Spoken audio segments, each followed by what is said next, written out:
नमस्कार दोस्तों, आज हम लोग पढ़ने वाले हैं प्राचीन इतिहास, जिसमें एक टॉपिक को हम लोगों ने कवर किया है।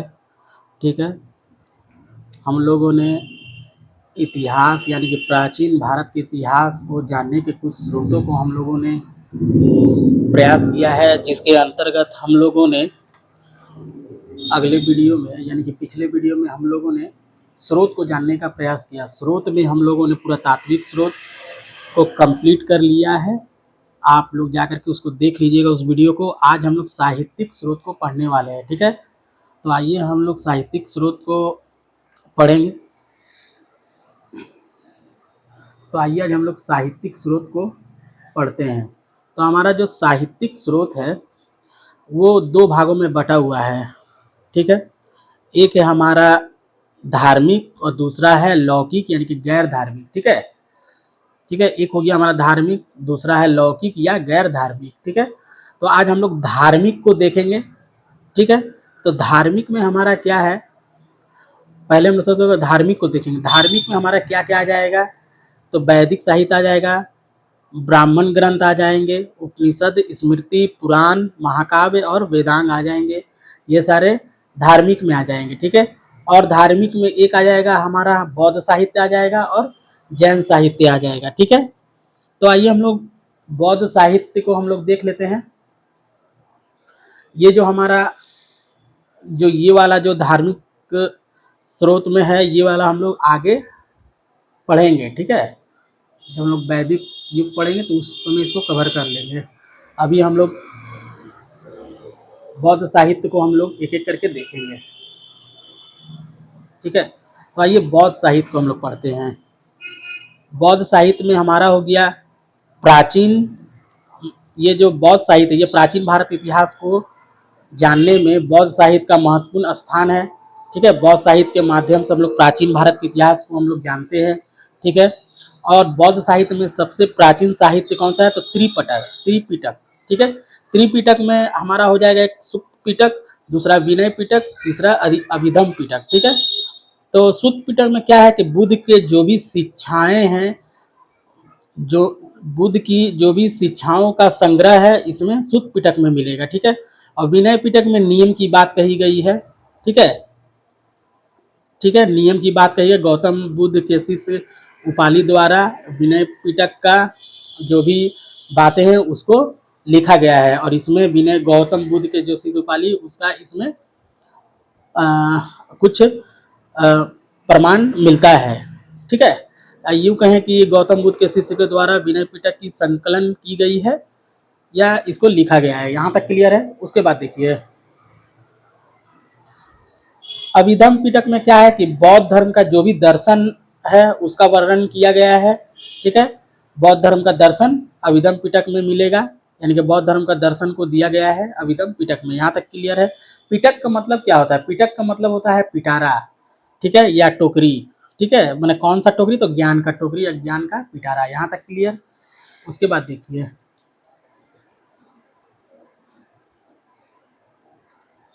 उसके बाद हम लोग पढ़ेंगे सुत्त पिटक और विनय पिटक की रचना प्रथम बौद्ध संगति में हुई थी। ठीक है, या होती है। ठीक है, अभिधम पिटक की रचना तृतीय बौद्ध संगति में होती है। यहाँ तक क्लियर है। अब देखिए जातक क्या है, जातक को हम लोग जानेंगे। ठीक है, जातक क्या है, इसमें बौद्ध धर्म के जन्म से पूर्व की कहानियां हैं। ठीक है, इसमें 550 कहानियां हैं जो कि काल्पनिक है। यहाँ तक क्लियर। इसमें मानव एवं पशु के रूप में वर्णन है। ठीक है, इसका जो जातक का रचना काल है ईस्वी पूर्व पहली शताब्दी में इसका रचना होता है, और प्रमाण है इसमें भरहुत और सांची के स्तूप की वेष्टनी पर उत्कीर्ण है। ठीक है, उसके बाद देखिए जातक क्या है, गद और पद दोनों में है। जातक क्या है, गद और पद दोनों में है। पद में ज्यादा कहानियां हैं। ठीक है, गद की तुलना में, यानी कि गद की तुलना में पद में ज्यादा कहानियां है जातक में। यहाँ तक क्लियर।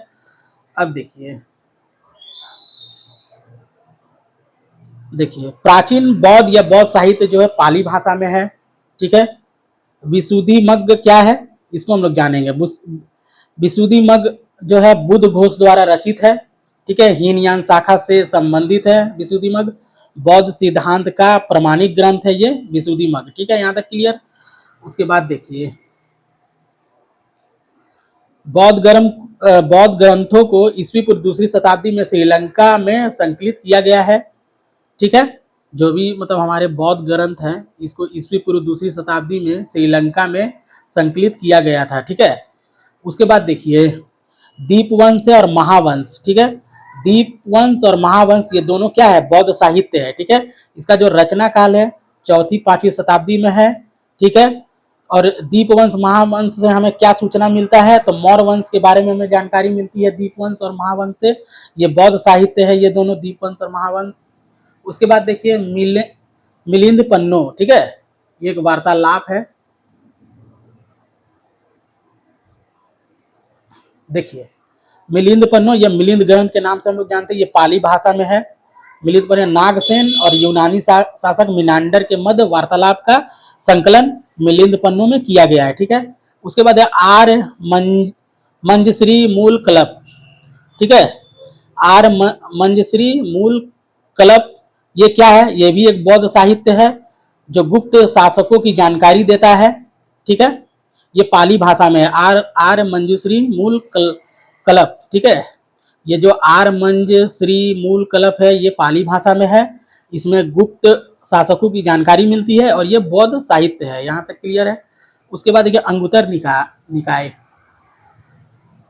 अंगुत्तर निकाय क्या है, यह भी बौद्ध साहित्य है। ठीक है, पाली भाषा में लिखा गया है और 16 महाजन पदों की जानकारी हमें अंगुत्तर निकाय में देखने को मिलता है। यह अंगुत्तर निकाय जो है 16 महाजन पदों की जानकारी देता है। यहाँ तक क्लियर है। अब देखिए महावस्तु और ललित विस्तार ये क्या है, ये क्या है, ये महात्मा बुद्ध के जीवन की कहानी है। यह भी बौद्ध साहित्य, लेकिन ये संस्कृत में लिखा गया है। ठीक है, तो कौन सा बौद्ध साहित्य संस्कृत में लिखा गया, तो महावस्तु और ललित विस्तार ये संस्कृत भाषा में है और महात्मा बुद्ध की जीवनी की जानकारी ये महावस्तु और ललित विस्तार देता है। उसके बाद कुछ लेखक है, लेखक में हमारे हैं अश्वघोष जी। तो अश्वघोष जी ने क्या क्या लिखा है हम लोग देखेंगे। तो बुद्ध चरित कौन लिखा है, तो अश्वघोष ने। सोदरानंद अश्वघोष ने लिखा है। सारीपुत्र प्रकरण किसने लिखा है, तो अश्वघोष जी ने लिखा है। और ये जो सारा पुस्तक है ये बौद्ध साहित्य है। ठीक है, ये सारा पुस्तक क्या है, बौद्ध साहित्य है। ठीक है, और ये संस्कृत में लिखा गया है। बुद्ध चरित, सोदरानंद और सारीपुत्र प्रकरण ये जो तीनों बुक है ये संस्कृत में लिखा है और ये बौद्ध साहित्य, और ये तीनों पुस्तक के रचनाकार अश्वघोष है। ठीक है, यहाँ तक क्लियर। अब देखिए आगे बढ़ते हैं हम लोग जैन साहित्य की ओर।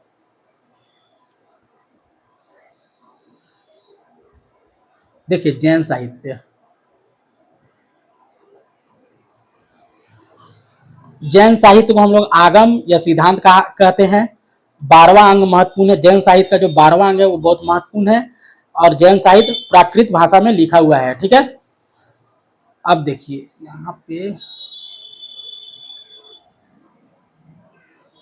अब देखिए आचारांग सूत्र क्या है, ये जैन बिच्छुओं के आचार का उल्लेख करता है और यह प्राकृत भाषा में है। ठीक है, उसके बाद है भगवती सूत्र, महावीर के जीवनी पर प्रकाश डालता है और भगवती सूत्र जो है 16 महाजनपद की जानकारी देता है। तो 16 महाजनपद की जानकारी एक बौद्ध जो ग्रंथ है अंगुत्तर निकाय वो देता है और जैन धर्म का भगवती सूत्र, इससे इन दोनों पुस्तकों से हमें 16 महाजनपद की जानकारी मिलती है। ठीक है, तो और भगवती सूत्र प्राकृत भाषा में लिखा गया है। ठीक है, उसके बाद देखिए न्याय धर्म कहा, महावीर की शिक्षाओं का संकलन इसमें मिलता है।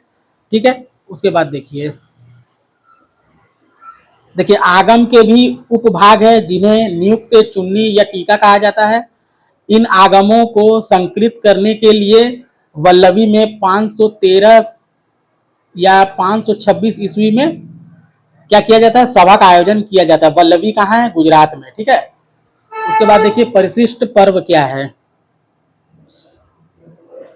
देखिए जैन धर्म का प्राचीन इतिहास। ठीक है, जैन धर्म का प्राचीन इतिहास, कल्पसूत्र भद्रबाहु। ठीक है, कल्पसूत्र का रचनाकार कौन है, भद्रबाहु। ठीक है, भद्रबाहु के द्वारा कल्पसूत्र लिखा गया है। इसमें जैन धर्म का प्राचीन इतिहास की जानकारी मिलती है कल्पसूत्र से, जो भद्रबाहु के द्वारा लिखा गया है 400 ईस्वी पूर्व में यानी बीसी में। ठीक है, और कल्प सूत्र से हमें जैन धर्म का प्राचीन इतिहास जानने को मिलता है। ठीक है, उसके बाद देखिए परिशिष्ट पर्व। परिशिष्ट पर्व किसने लिखा है? तो हेमचंद्र ने लिखा है, तो 12वीं शताब्दी में लिखा है। और परिशिष्ट पर्व क्या है? जैन साहित्य है। ठीक है, उसके बाद है भद्रबाहु चरित्र। ये क्या है? तो भद्रबाहु चरित्र क्या है? जैन साहित्य है, हेमचंद्र द्वारा लिखा गया। तो हेमचंद्र के द्वारा कौन कौन लिखा गया? तो परिशिष्ट पर्व, भद्रबाहु चरित्र, ये दोनों क्या है? हेमचंद्र जी के द्वारा लिखा गया है। ठीक है, और ये दोनों क्या है? जैन साहित्य है। और देखिए इसमें चंद्रगुप्त मौर्य और इनके पहले और बाद के इतिहास की जानकारी हमें मिलती है परिशिष्ट पर्व और भद्रबाहु चरित्र में। ठीक है, यहां तक क्लियर है। उसके बाद देखिए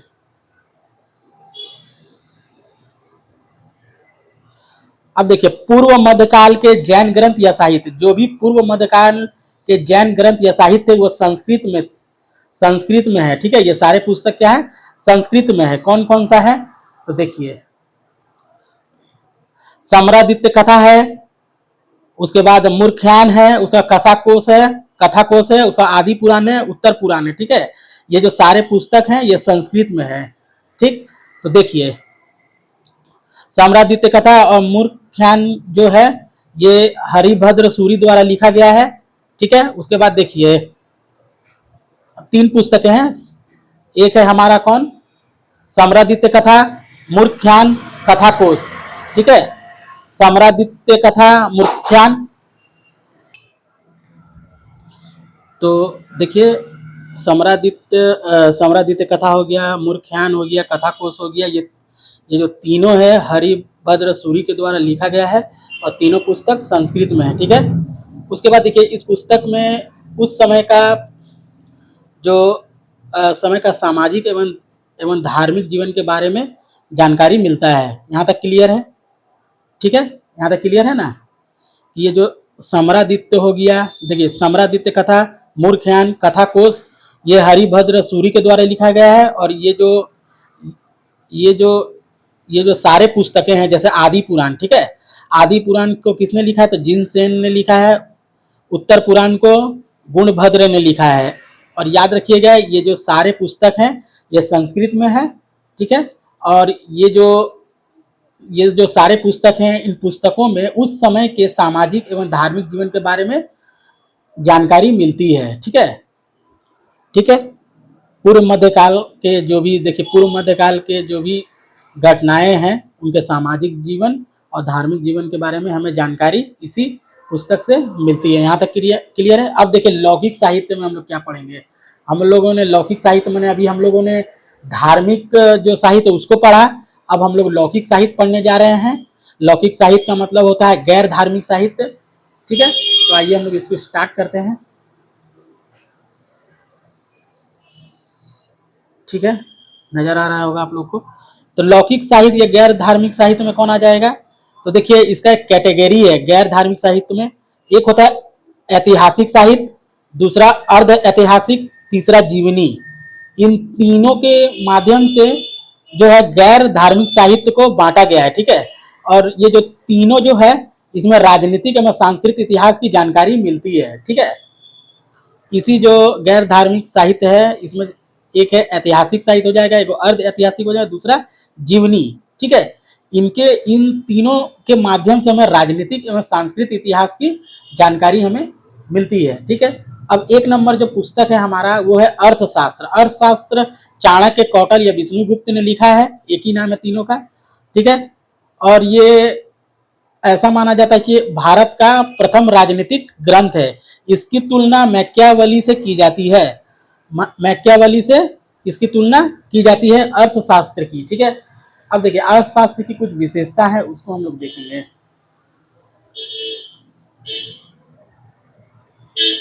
देखिए अर्थशास्त्र की कुछ विशेषता है। तो देखिए अर्थशास्त्र क्या है? राजनीतिक प्रशासनिक ग्रंथ है। ठीक है, इसमें 15 अधिकरण है। ठीक है, 15 अधिकरण है इसमें अर्थशास्त्र में। दूसरा और तीसरा अधिकरण सबसे प्राचीन है। ठीक है, मौर्य काल के राजनीतिक और प्रशासनिक इतिहास की जानकारी हमें अर्थशास्त्र से मिलता है। ठीक है, अर्थव्यवस्था की के बारे में भी जानकारी हमें अर्थशास्त्र से मिलता है। अर्थशास्त्र हमें राजनीतिक प्रशासनिक की तो जो जानकारी मिलती ही है, साथ में अर्थव्यवस्था की भी जानकारी हमें अर्थशास्त्र से मिलती है। ठीक है, यहाँ तक क्लियर है। उसके बाद देखिए, उसके बाद है हमारा विशाख दत्त का मुद्रा राक्षस। ठीक है, इसको हम लोग याद कैसे करेंगे? विशाख दत्त का मुद्रा राक्षस हम लोग याद कैसे करेंगे इसको? तो विशाख दत्त का, देखिए विशाख दत्त, ठीक है, विशाख दत्त का मुद्रा राक्षस, सोमदेव का कथा सरित सागर हो गया, क्षेमेंद्र का वृहत कथा मंजरी। ठीक है, ये जो तीनों पुस्तक है ये मौर्य काल की जानकारी देती है। और याद रखिएगा, ये विशाख दत्त वाला जो मुद्रा राक्षस है ये कई बार एग्जाम में पूछा जाता है, तो इसको याद कैसे करेंगे? तो देखिए, ये जो राक्षस, मुद्रा राक्षस में देखिए राक्षस जो होता है कैसा होता है? दिखने में विशाल होता है, तो विशाल से विशाख रखिएगा याद। ठीक है, तो मुद्रा राक्षस का क्या हो जाएगा? विशाख दत्त। राक्षस कैसा होता है? विशाल होता है, विशाल से विशाख दत्त याद रखिएगा। ठीक है, मुद्रा राक्षस विशाख दत्त। ठीक है, तो विशाख दत्त ने क्या लिखा? मुद्रा राक्षस लिखा। ठीक है, ठीक है, यहाँ तक क्लियर है। ये तीनों पुस्तक मौर्य काल की जानकारी देता है। उसके बाद देखिए, पतंजलि का महाभाष्य हो गया, कालिदास का मालविका का अग्निमित्र हो गया। ये दोनों जो पुस्तक है ये शुंग काल की जानकारी देती है। ठीक है, उसके बाद देखिए, उसके बाद है शूद्रक का मृच कटिकम से मौर्यकालीन समाज की जानकारी मिलती है। ठीक है, उसके बाद देखिए कलहन की राजतरंगिनी। कलहन की जो राजतरंगिनी है वो 1149 से 50 के बीच में लिखा गया है, और ये कश्मीर के इतिहास की जानकारी हमें देती है। जो भी 19 माफ कीजिए, जो भी 1150 के पहले का या 1150 तक का जो भी इतिहास की जानकारी, कश्मीर के इतिहास की जानकारी दी जाती है वो कलहन की राजतरंगिनी से प्राप्त होता है। ठीक है, यहाँ तक क्लियर है। तो देखिए, इसको हम लोग पढ़ लेते हैं राजतरंगिनी के बारे में। तो प्रथम क्रमबद्ध ऐतिहासिक लेखन है। ठीक है, ये प्रथम क्रमबद्ध ऐतिहासिक लेखन कौन है? तो राजतरंगिनी है। इससे हमें कश्मीर के इतिहास की जानकारी मिलती है।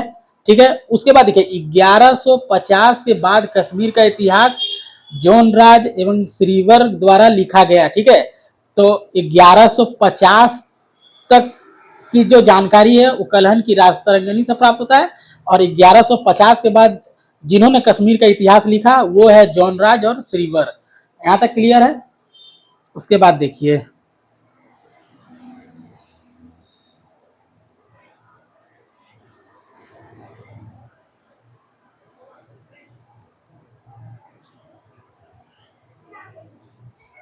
उसके बाद देखिए सोमेश्वर, उसका तो सोमेश्वर की रसमाला कीर्ति कौमुदी। ठीक है, मेरुतंग की प्रबंध चिंतामणि। ठीक है, और उसके बाद राजशेखर की प्रबंध कोश। ठीक है, ये जो तीनों पुस्तक है ये गुजरात के चालुक्य शासकों की जानकारी देता है। ठीक है,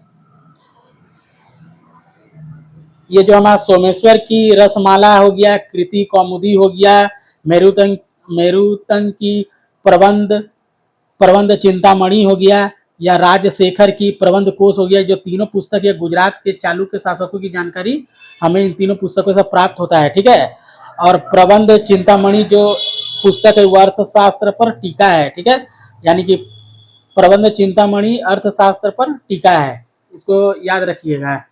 उसके बाद हम लोग पढ़ेंगे गार्गी संहिता। देखिए गार्गी संहिता क्या है? ज्योतिष ग्रंथ है। गार्गी संहिता क्या है? ज्योतिष ग्रंथ है। यवनों के आक्रमण की जानकारी हमें गार्गी संहिता से प्राप्त होता है। उसके बाद यहाँ पर उसके बाद है हमारा दक्षिण भारत का इतिहास। देखिए दक्षिण का इतिहास या दक्षिण भारत का इतिहास हमें संगम साहित्य से प्राप्त होता है। ठीक है, उसके बाद देखिए नंदी का कलम्बम हो गया, चोल चरित हो गया, कलिंग टू परणी से हमें पल्लव एवं चौल शासकों की जो उनकी जानकारी हमें इन्हीं से प्राप्त होती है। ठीक है, तो यहाँ दक्षिण का इतिहास हम लोग जान गए, संगम साहित्य से मिलता है दक्षिण भारत का इतिहास। उसके बाद नंदी का कलम्बम हो गया, चौल चरित हो गया, कलिंग टू परणी हो गया, इनसे हमें पल्लव एवं चौल शासकों के बारे में जानकारी मिलती है। ठीक है, अब देखिए कुछ जीवनी है, इसको हम लोग देख लेंगे। तो कुछ जीवनी में हमारा आ जाएगा अश्वघोष। ठीक है, अश्वघोष ने क्या लिखा, तो बुद्ध चरित्र लिखा। वान भट्ट ने क्या लिखा, हर्ष चरित्र लिखा। वाकपति ने गुड़वाहो, ये मैचिंग करने के लिए आता है, ठीक है। अश्वघोष ने क्या लिखा, बुद्ध चरित्र। वान भट्ट हर्ष चरित्र। वाकपति गुड़वाहो। विल्हन विक्राम विक्राम विक्रामक देव चरित्र, ठीक है। हेमचंद्र ने कुमारपाल चरित्र। जयानायक ने पृथ्वीराज विजय, ठीक है। ये मैचिंग करने के लिए आता है, ठीक है। यहाँ तक क्लियर है ना। जैसे मान लीजिए मैचिंग करने के लिए दे देगा और उसको आपको मैचिंग करना होता है एग्जाम में, ठीक है। तो जीवनी के बारे में हम लोग जान लिए। अश्वघोष का हो गया बुद्ध चरित्र, वान भट्ट हरचरित, वाकपति गुड़वाहो, विल्हन का विक्रमाक देव चरित्र, हेमचंद्र का कुमारपाल चरित्र, जयानक पृथ्वीराज विजय। यहाँ तक क्लियर है।